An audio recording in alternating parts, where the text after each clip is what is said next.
Desde o princípio, as almas fiéis constituem a igreja na terra. No entanto, essa igreja não será julgada como um conglomerado. Cada pessoa será avaliada individualmente. Todos podemos nos esforçar para fazer parte disso. 144 mil. Hoje estou preocupado com o fato de a igreja organizada estar, trilhando o mesmo caminho do Sinédrio. A igreja pode parecer prestes a cair, mas ela não cai. Provavelmente é a citação que as pessoas mais repetem do que qualquer outra. Ela é frequentemente usada para trazer uma sensação de conforto de que, apesar de todas as dificuldades que vemos, Deus está no controle e que Ele vai conduzir o corpo coletivo até o fim. Isso me fez presumir que se trata de uma estrutura legal visível da Igreja Adventista, que parecerá prestes a cair, mas essa não é a igreja sobre a qual se escreveu neste parágrafo. Obrigado a todos por estarem conosco hoje. Estou acompanhado de Mark LaRose e do Dr. Conrad Vine. Vamos abordar alguns assuntos, por isso a discussão será dividida em algumas apresentações. Portanto, fiquem atentos à próxima sessão. E o que vamos abordar hoje é, na verdade, o que é a igreja. O que devemos fazer em relação às situações que estão acontecendo em nossa igreja? E também como nos preparamos para a crise que se aproxima? Estamos realmente passando por uma crise? E como nos preparamos para uma crise ainda maior? Por isso quero que você realmente abra sua Bíblia e estude esses temas conosco enquanto os compartilhamos juntos. Que você possa se fortalecer com o conforto que podemos extrair da Palavra de Deus e das promessas que temos, também nos escritos de Ellen White. E que você também seja fortalecido para ter coragem de permanecer ao lado de Jesus Cristo como seu Senhor e Mestre. Lembrando que tudo neste mundo será varrido de uma forma ou de outra.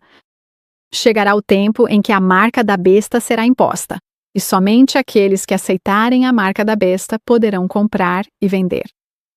Portanto, tudo o que exige dinheiro para ser mantido, seja estruturas ou instituições, ou vai capitular e se tornar parte do sistema da marca da besta, ou será engolido e tirado do povo de Deus pelo sistema da marca da besta. Então você precisa decidir, quando você será fiel e verdadeiro a Cristo?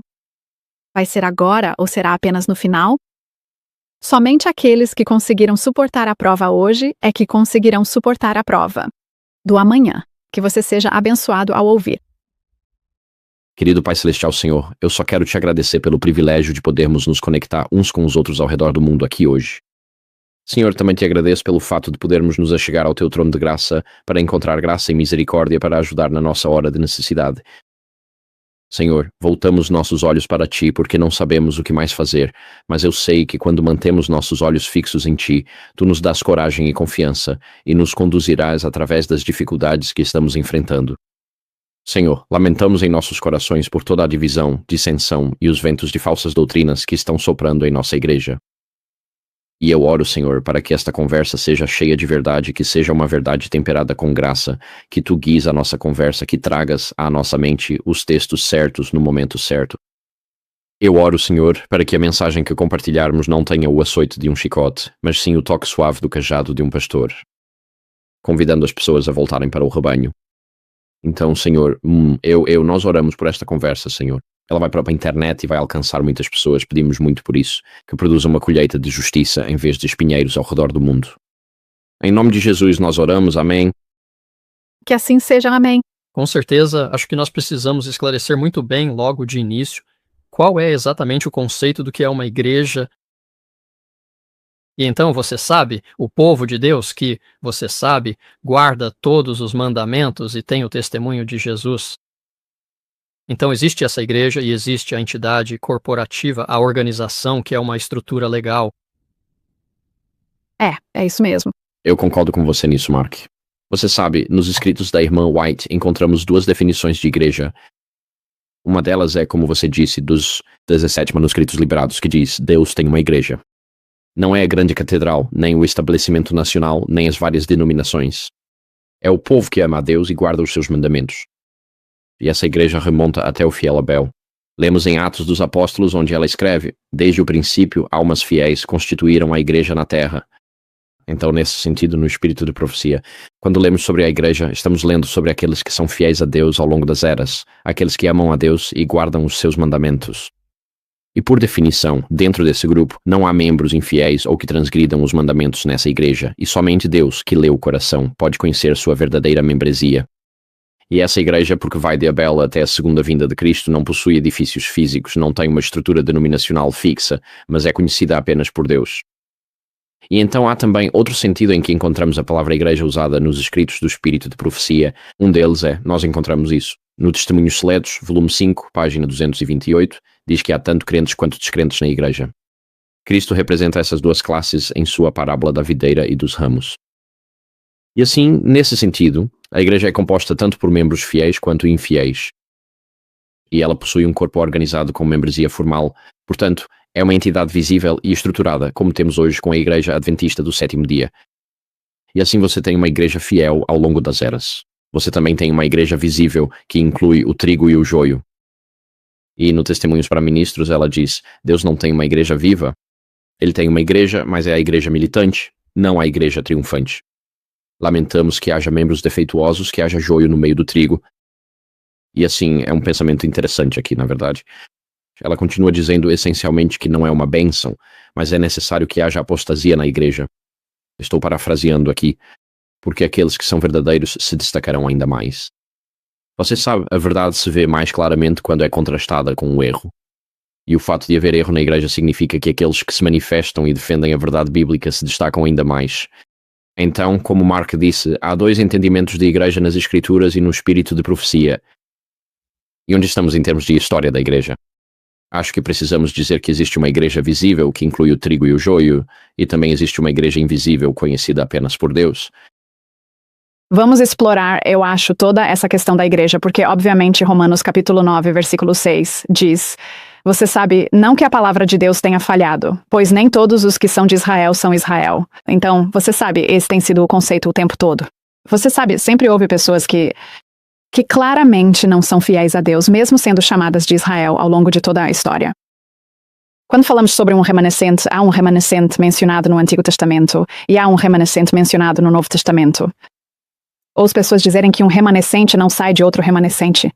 Então, como lidamos com toda essa ideia de que existe apenas um remanescente? E ainda assim chamamos a Igreja Adventista do Sétimo Dia propriamente dita como tipo toda a instituição e tudo isso, as pessoas tendem a chamar isso de remanescente.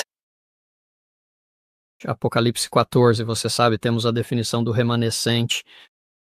Temos pessoas que têm o nome do Pai escrito em suas testas. Eles não têm dolo. Eles estão transmitindo toda a mensagem do terceiro anjo, incluindo a parte do aviso. Eles adotaram, você sabe, toda a mensagem da reforma de saúde, porque Ellen White diz isso, que é o braço direito da terceira mensagem. É a reforma de saúde. E isso, você sabe, apresenta um interessante teste de fogo. E eles exercem todas as responsabilidades de um atalaia. Ezequiel fala sobre isso. Na Bíblia, existem 3 conceitos de remanescente. Um deles é o remanescente histórico. Então, foi um remanescente que retornou do exílio babilônico depois que Ciro enviou os israelitas de volta para Israel. E esse é um remanescente histórico. E não diz se esse remanescente é moral ou espiritualmente bom ou ruim. É apenas um remanescente histórico. Outro exemplo seriam os 8 sobreviventes do dilúvio. Agora, esse era um remanescente histórico. E desses 8 sobreviventes, apenas um era justo, porque Gênesis 6 diz que somente Noé era justo em sua geração. Então, havia 7 ímpios e um justo dentro daquele barco. Então, você tem um remanescente histórico, mas também há um remanescente em cada geração que é fiel a Deus. Vemos isso em 1 Reis 19, onde Deus, ou o anjo do Senhor, diz a Elias: mas eu reservei para mim 7.000 que ainda não se curvaram, que não se ajoelharam diante de Baal. Então, Elias não os via, mas eles estavam lá fora e Deus sabia quem eles eram. Portanto, em cada geração há um remanescente fiel naquele estágio da história da Terra. Mas então a Bíblia também fala sobre um remanescente do tempo do fim. E esse remanescente do tempo do fim, como Mark corretamente disse em Apocalipse 12:17, possui 2 características espirituais em Apocalipse 12, verso 17. Eles guardam os mandamentos de Deus e têm o testemunho de Jesus. Mas Apocalipse capítulo 14, nos primeiros 5 versículos, fala sobre os 144.000, aqueles que passam pela crise final. E não apenas eles não recebem a marca da besta em suas mãos ou testas, mas como ele disse em Apocalipse 14, havia apenas 1 ou 2. Eles têm o selo de Deus em suas testas, que é o nome do seu Pai realmente em suas testas, o que significa que seus caracteres refletem perfeitamente o do seu Pai Celestial. Então, há 3 conceitos de remanescentes que você encontra ao longo das Escrituras. Mas se pudermos voltar à sua pergunta original, porque é uma ótima pergunta, sabe? Nem todos são Israel em Romanos 9. É uma questão interessante porque, historicamente, os cristãos viam os judeus como o povo escolhido de Deus, e então depois, a partir de Estevão.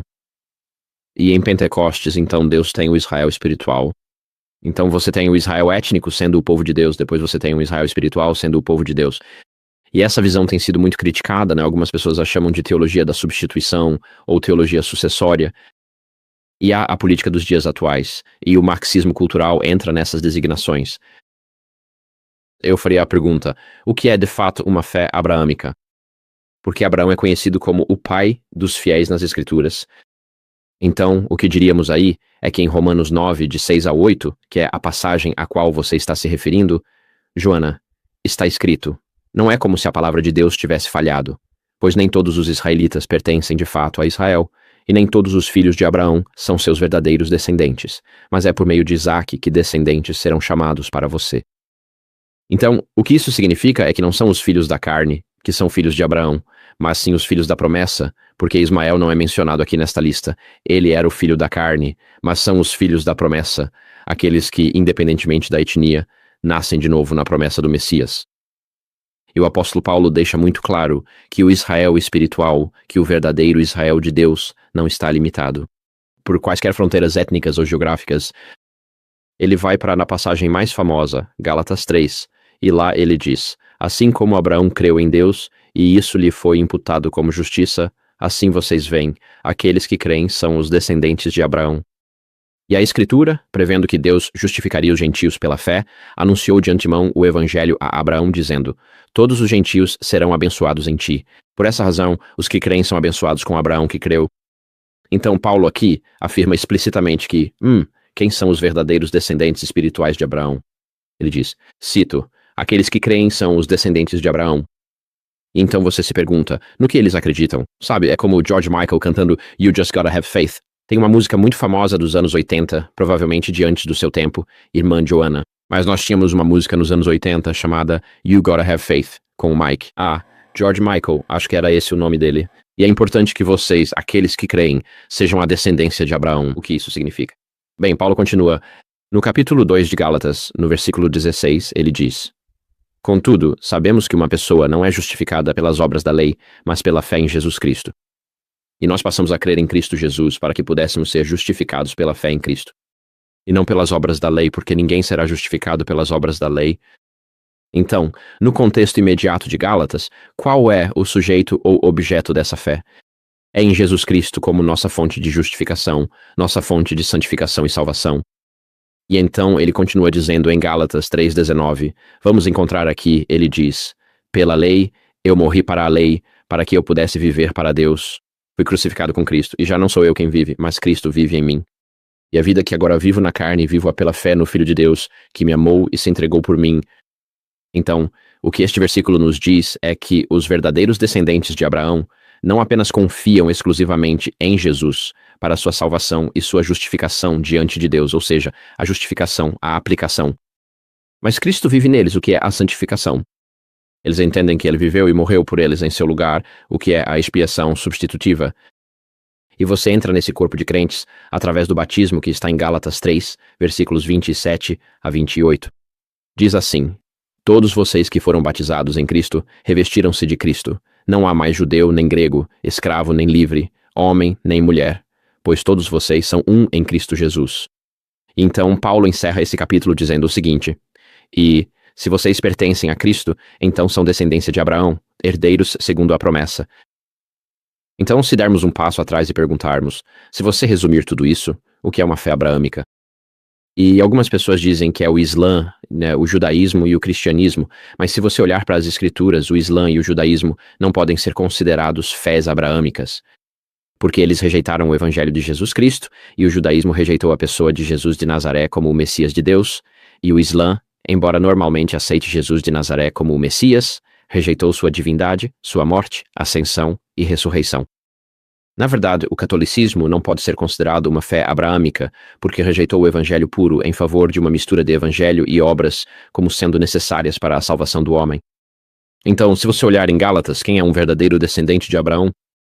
São aqueles que creem na justificação para todas as famílias da terra. Eles creem, confiam na substituição de Cristo no Calvário, na justificação deles e em sua habitação para a santificação deles. Eles são batizados no corpo de Cristo sem distinções sociais, étnicas ou de gênero. E a quarta coisa é que eles recebem o dom do Espírito Santo. E assim, quando você observa como as Escrituras definem a verdadeira fé de Abraão, na verdade é um grupo bastante restrito. E você entende como essa descrição do verdadeiro Israel, à medida que avançamos no tempo e vemos as várias apostasias e movimentos acontecendo ao redor do mundo, esse entendimento da verdadeira fé abraâmica se torna cada vez mais claro, à luz de todas as tolices que estão acontecendo ao nosso redor.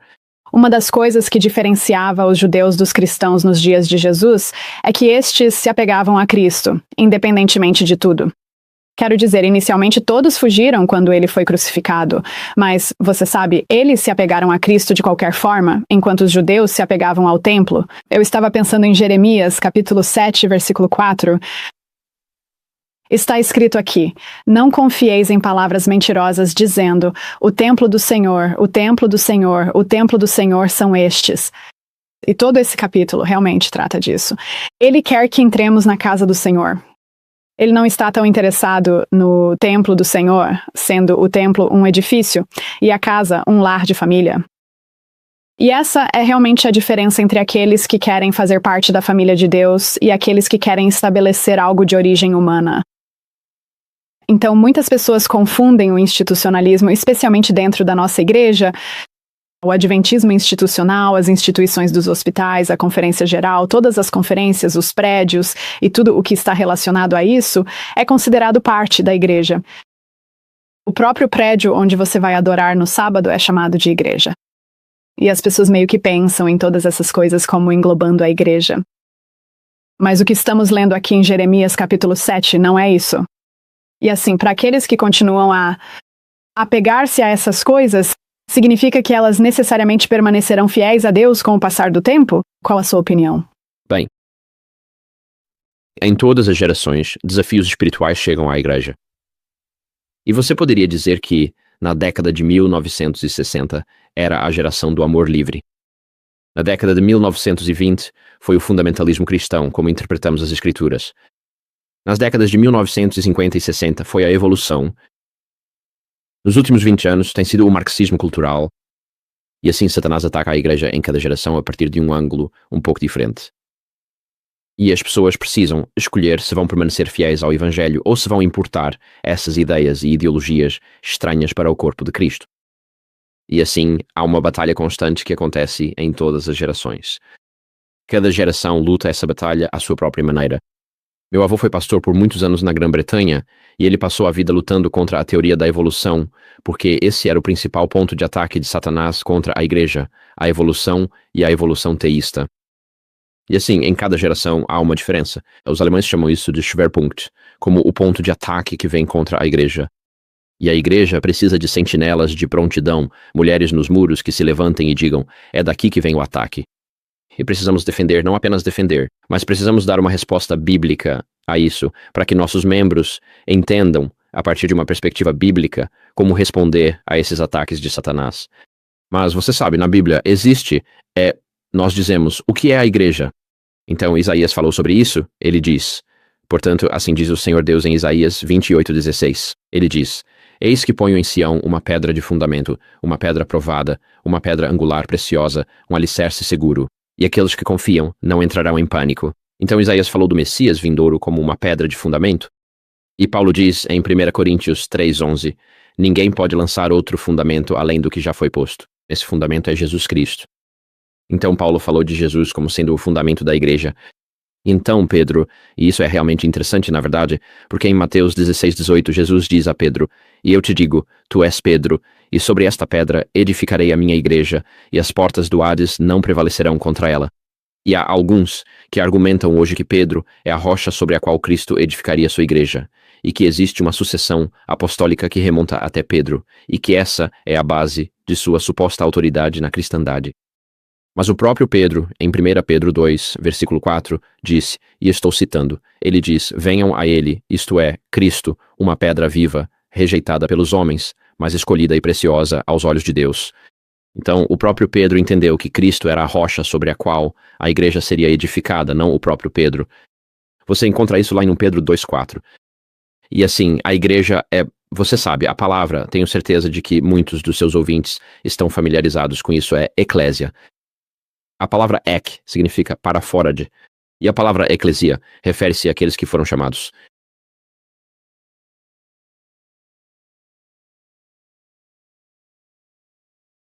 E então, e o que acontecia nas antigas cidades-estado gregas como Atenas, Esparta e Corinto era que, quando eles queriam tomar uma decisão, todos os homens livres eram chamados para fora da cidade, para o campo em frente à cidade. Eles discutiam, debatiam e votavam sobre uma decisão, depois voltavam para a cidade para implementar essa decisão. O restante da população da cidade, que era composta principalmente por estrangeiros, escravos, mulheres e crianças, e essa palavra eclésia é a palavra que Jesus usa em Mateus 16, e sobre esta pedra edificarei minha eclésia.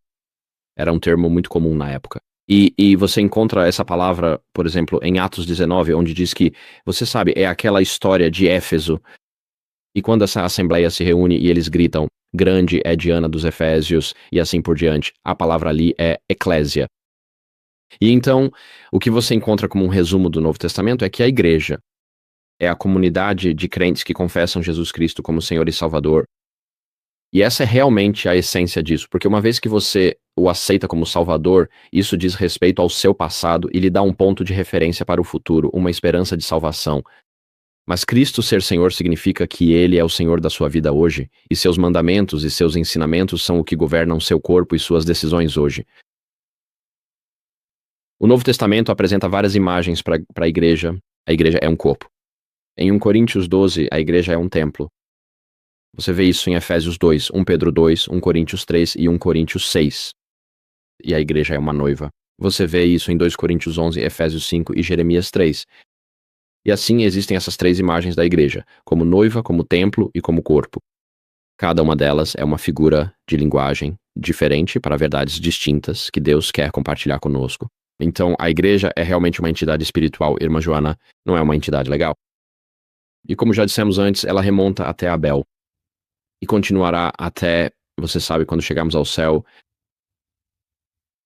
que os 144.000 e a multidão incontável serão a igreja de Deus ou a congregação de Deus, que são chamados para fora deste mundo, que estão livres da escravidão do pecado, agora são livres no evangelho. E eles compartilham essencialmente igualdade diante de Deus. E assim, quando John Wycliffe traduziu a Bíblia para o inglês a partir da Vulgata, nos anos 1300, ao traduzir Mateus 16, ele disse, e sobre esta rocha edificarei minha congregação. Versões mais modernas usam a palavra igreja ali, que vem de uma palavra alemã, mas a palavra Kirche, na verdade, se refere ao próprio edifício. Mas a tradução de Wycliffe da Bíblia era mais precisa porque ele entendeu que Cristo estava falando sobre um corpo de fiéis, e não sobre uma estrutura física ou legal. Eu só queria retomar esse mesmo ponto porque, mais cedo, Conrad mencionou Abel, e o fato é que Deus tem tido uma igreja ao longo de toda a história. Sempre houve uma igreja. E essa igreja, como Conrad acabou de mencionar, é composta por pessoas que reconhecem Cristo ou reconhecem o verdadeiro Deus como seu Deus. No entanto, essa igreja será julgada e não será julgada como um conglomerado. Cada pessoa será avaliada individualmente. E, sabe, enquanto pensamos nisso, sabe, isso é famoso, e eu sei disso. Estamos familiarizados com a declaração de Ellen White sobre a igreja, onde ela diz que a igreja pode parecer prestes a cair, mas não cai. E a realidade é que, é isso que acontece, sabe? E o profeta Daniel escreve exatamente isso. O poder do povo que é santo será totalmente quebrado. E então esse mesmo povo santo terá que passar a depender inteiramente apenas de Jesus Cristo e também de sua infinita justiça divina. Enquanto isso, a igreja corporativa, a igreja organizada, na verdade eu espero que ela caia, porque se não cair, significa que ela capitulou e adotou, sabe, os caminhos do mundo. Quero dizer, quando pensamos nos dias de Jesus, sabe, quando ele esteve aqui nesta terra, lemos sobre, sabe, o que aconteceu quando Jesus morreu, quando ele foi crucificado. O véu foi rasgado de cima a baixo. Ellen White revela em um manuscrito de 1897 que foi a mão de Deus que rasgou aquele véu. E ela diz que quando Cristo clamou "está consumado", o santo vigilante, que era um hóspede invisível no banquete de Belsazar, declarou que a nação judaica se tornou uma nação sem igreja. E todos nós concordaríamos que o povo judeu, Israel, o Israel literal, tinha a única fonte de verdade naquela época. Mas tornou-se uma nação sem igreja quando, obviamente, presidiu a crucificação de Cristo. Então, estou preocupado hoje que a igreja organizada está, você sabe, seguindo o mesmo caminho do Sinédrio. E você sabe, em Isaías, acho que é no capítulo 17, lemos sobre a oliveira e as oliveiras. Para aqueles de vocês que nunca viram oliveiras, quero dizer, elas ficam cobertas de milhões de azeitonas, mas Isaías diz que só vão restar 2, 3, 4 ou 5 no galho mais alto. E assim devemos ser. Oliveiras simbólicas. Sabe, nós vamos comer frutas, mas as coisas vão ficar tão difíceis que no final só vai sobrar um punhado de azeitonas. Acho fascinante o que você está compartilhando aí, Mark. Sabe, você mencionou aquela citação e a igreja pode parecer prestes a cair, mas ela não cai. Provavelmente, e enquanto viajei pelo mundo adventista, é provavelmente a citação que as pessoas mais repetem em todo o mundo. E eu penso comigo mesmo, por que usamos essa citação? Porque ela é frequentemente usada para trazer uma sensação de conforto, que, apesar de todas as dificuldades que vemos, Deus está no controle, e Ele vai conduzir o corpo coletivo até o fim. E o uso da citação dessa forma serve implicitamente para aliviar os membros de qualquer responsabilidade de se manifestar ou buscar correção, renovação ou reavivamento. Porque a igreja só vai parecer que está prestes a cair, mas não vai. Que tudo vai dar certo, apesar das lutas de hoje. E por isso acho que cabe a nós dar uma olhada em onde isso realmente está escrito. E a citação, o contexto dessa passagem é sobre a crise final de consciência que virá sobre o mundo com as leis nacionais e globais do domingo. E deixe-me apenas ler, porque acabei de pegar isso antes de nos encontrarmos aqui. Diz nações, e isso é encontrado. Vamos ver. Eu peguei isso de um segundo setor de mensagens, ou cada 3 ovos. Então diz assim, essas nações serão agitadas até o seu centro. O apoio será retirado daqueles que proclamam o único padrão de justiça de Deus, o único teste seguro de caráter. Isso seriam os 10 mandamentos. E todos os que não se curvarem ao decreto dos conselhos nacionais e não obedecerem às leis nacionais para exaltar o sábado instituído pelo homem do pecado, em desprezo ao dia santo de Deus, sentirão não apenas o poder opressor do papado, mas também do mundo protestante, a imagem da besta. Satanás fará seus milagres para enganar, estabelecerá seu poder como supremo. Então vem a citação, a igreja pode parecer prestes a cair, mas não cai. Ela permanece enquanto os pecadores em Sião serão peneirados à palha separada do precioso trigo. Este é um teste terrível, mas mesmo assim precisa acontecer. Somente aqueles que têm vencido pelo sangue do Cordeiro e pela palavra do seu testemunho serão encontrados entre os leais e verdadeiros, sem mancha ou mácula do pecado, sem engano em suas bocas. Devemos nos despir da nossa justiça própria e alcançar a justiça de Cristo. E assim, a igreja nesta citação aqui, que pode parecer prestes a cair, é um remanescente que está presente. No momento da imposição das leis dominicais e da coerção da adoração, o sinal da besta. Muitas pessoas assumem essa passagem, essa citação, de que a igreja parecerá prestes a cair, mas não cairá, pode ser presumida. Essa é uma estrutura legal visível da igreja adventista, que parecerá estar prestes a cair, mas essa não é a igreja sobre a qual se fala neste parágrafo. E a igreja mencionada neste parágrafo é um verdadeiro remanescente que não pode ser identificado até a imposição das leis dominicais, porque nesta passagem, essa igreja que aparece, o remanescente, só se manifesta quando o que ela chama de processo de provação vem sobre eles. Portanto, essa igreja, neste parágrafo, é um corpo identificável de crentes que constitui um remanescente do movimento denominacional mais amplo que a precedeu. E elas se tornarão evidentes quando a coerção nacional e global da consciência, por meio das leis globais dominicais, entrar em vigor. Então, eu acho que a boa notícia nesta profecia é que, quero dizer, esta profecia espelha exatamente Apocalipse 14, 1 a 5, os 144 mil. Você poderia dizer, essa é a igreja que não vai cair aqui. E a boa notícia é que podemos nos esforçar para fazer parte disso. Ela continua dizendo isso em outro lugar, que devemos nos esforçar para fazer parte dos 144.000, o que significa que a salvação e a fé inabalável em Deus na crise final não estão fora do alcance de ninguém, que podemos nos esforçar para fazer parte desse grupo. E eu quero fazer parte desse grupo porque quero estar vivo quando Jesus vier nas nuvens do céu. Quero olhar para cima e ver os céus se rasgando, o sol, a lua e as estrelas saindo de seus lugares e a terra se desfazendo.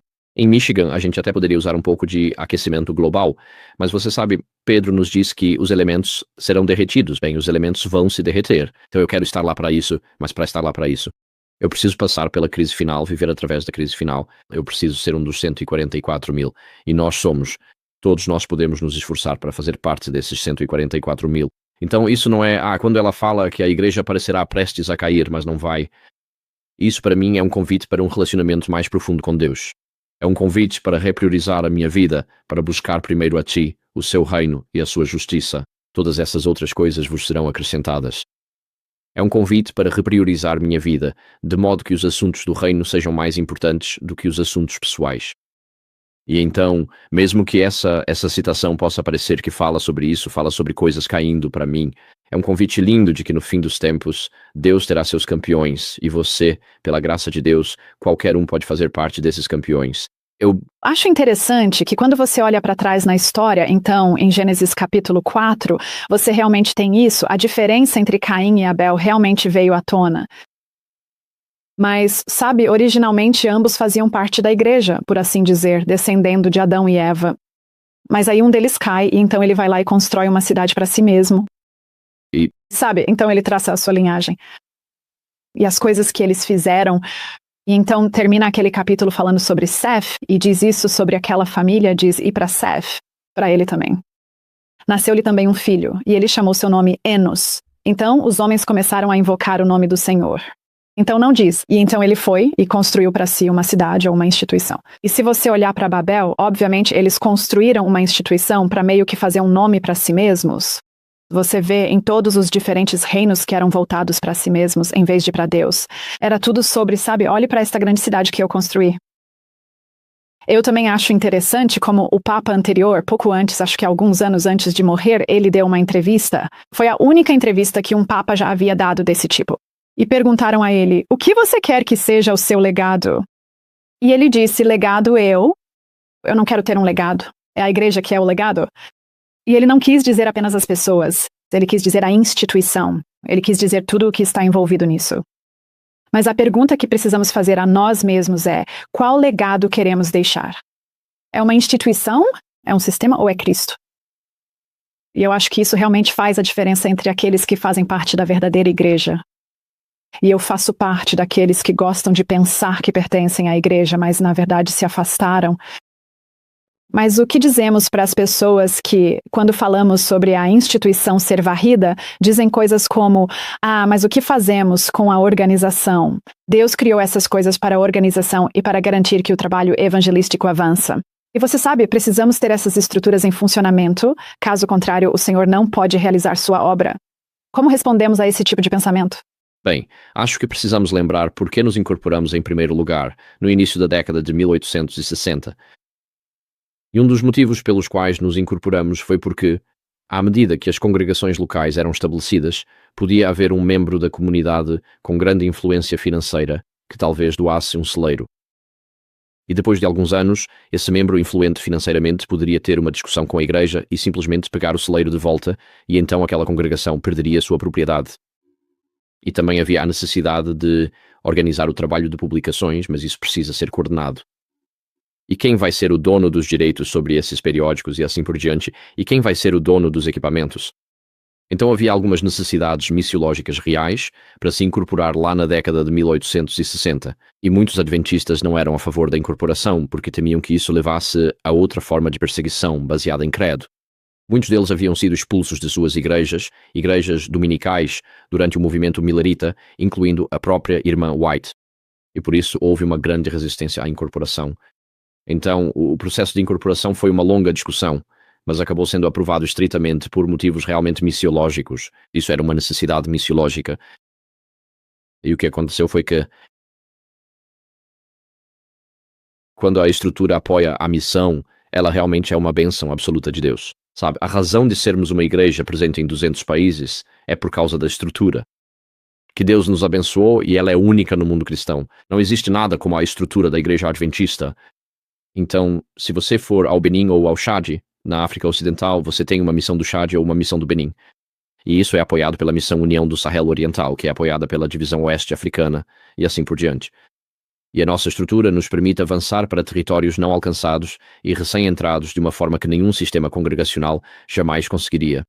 Portanto, há enormes bênçãos missiológicas na estrutura que temos.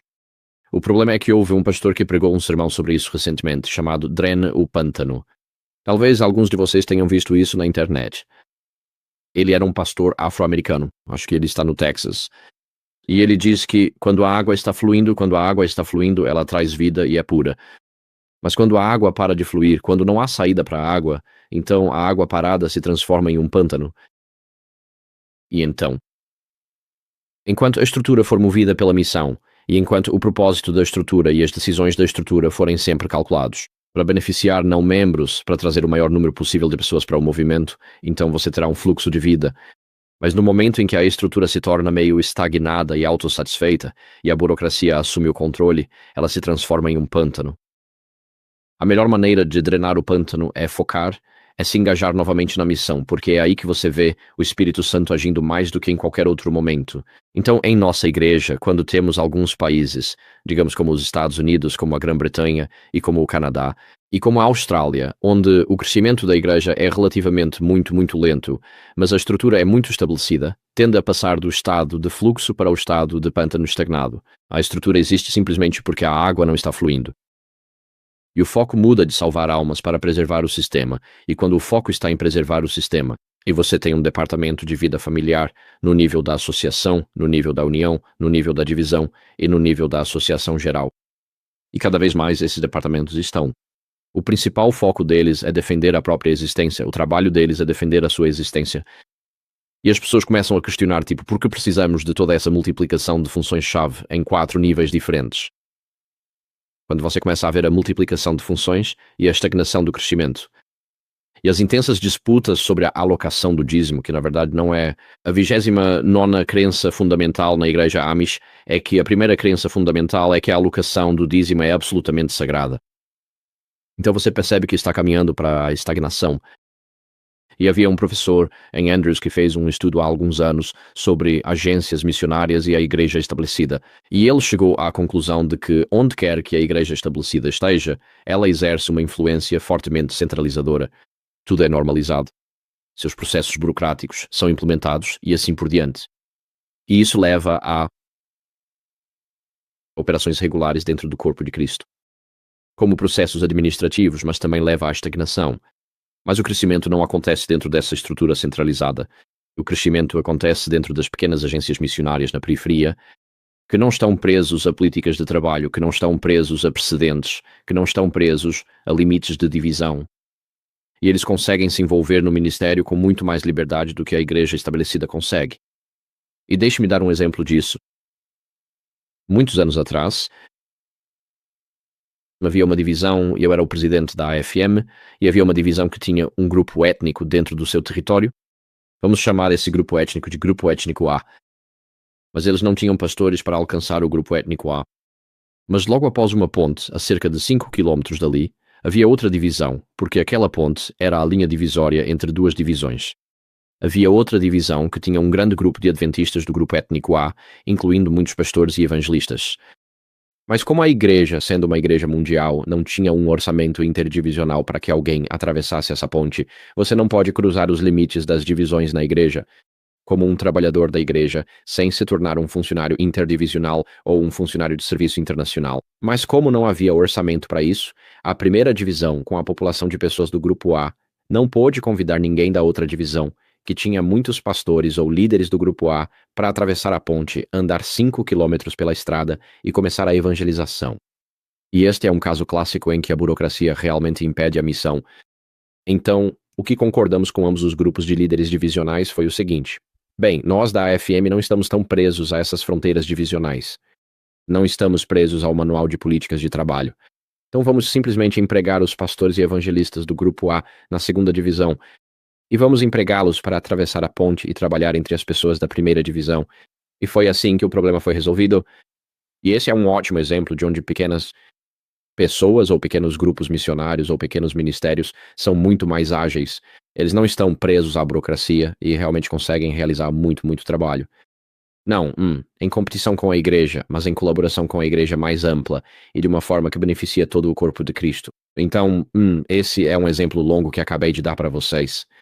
Mas eu acho que a igreja precisa tanto da estrutura regular quanto das pessoas que estão na periferia, porque as pessoas ainda precisam.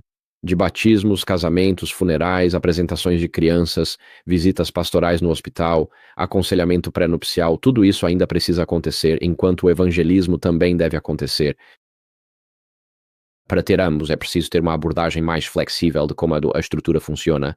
Então você vê que em algum momento, nos movimentos finais da história da Terra, nós vamos nos afastar completamente do sistema estrutural que temos atualmente para um sistema muito mais livre, como o que você acabou de explicar, em que não haverá mais esse prender ou amarrar a uma forma fixa de trabalhar. Vai ser simplesmente o Senhor movendo as pessoas, e é isso que elas vão fazer.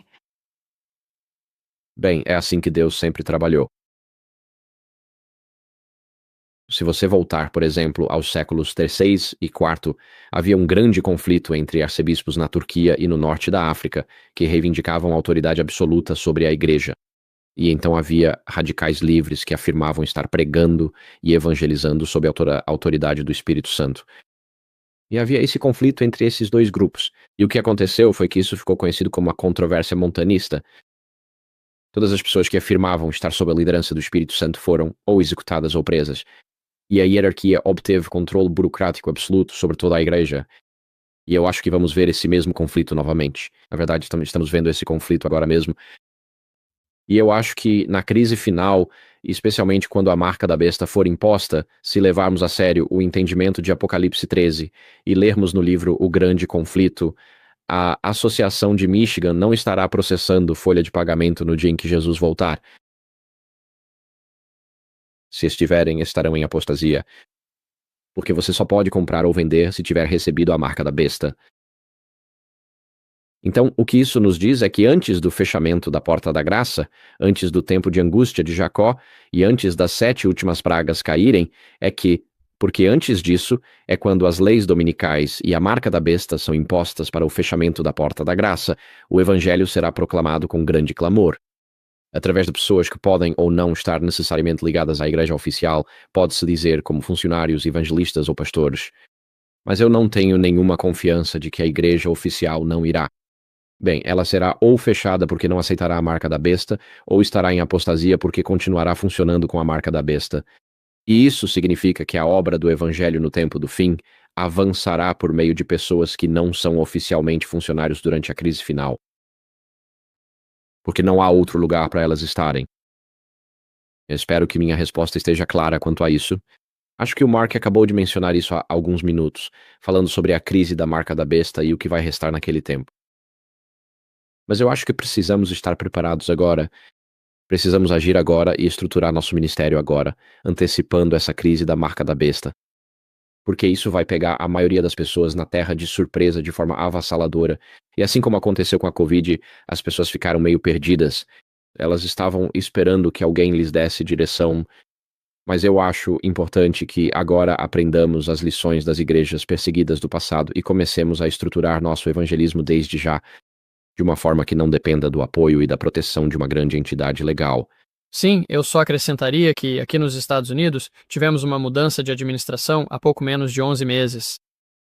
E a mudança radical que aconteceu na sociedade dos Estados Unidos nos últimos 11 meses é extraordinária. Na verdade, isso afetou todas as partes do globo. A organização vai sobreviver? Como o Conrad disse, sabe, eu oro para que não sobreviva, como mencionei antes, porque isso significa apostasia. Acho interessante que Ellen White faz questão de destacar o quanto a palavra impressa será importante no fim.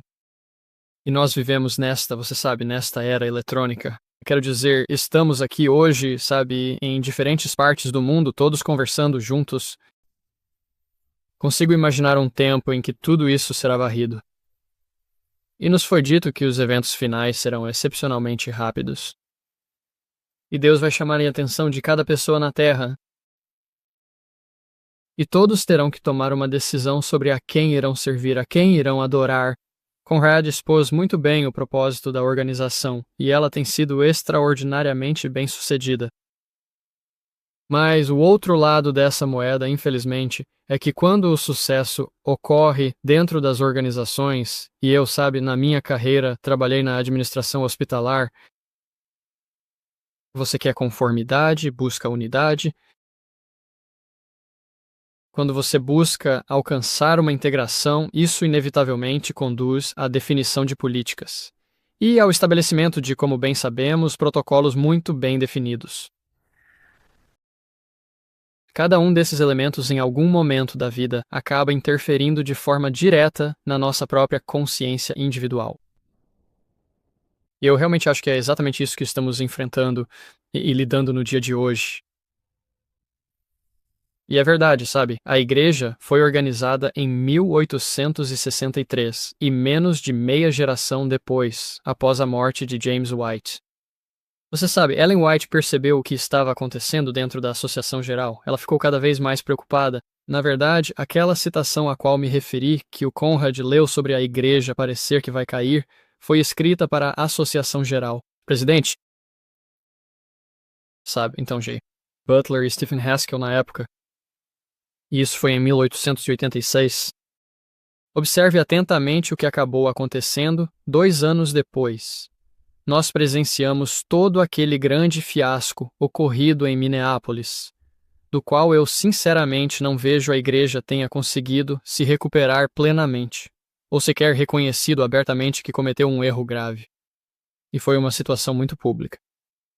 Então, o outro lado dessa mesma moeda é que a organização evolui ou regride para um determinado ponto em que ela passa a acreditar que está sempre certa. Quero dizer, aos seus próprios olhos, quando fala está sempre certa, você não tem o direito de fazer uma pergunta. A única resposta correta é sim, quando a organização chama. E de alguma forma, como membros individuais, como paróquias e igrejas individuais, em algum momento vai ter que haver um povo que se levante. Ou, como você sabe, ter o controle de sua própria situação. Ou encontrar um grupo ao qual possam se juntar para finalmente fazerem parte de algo maior.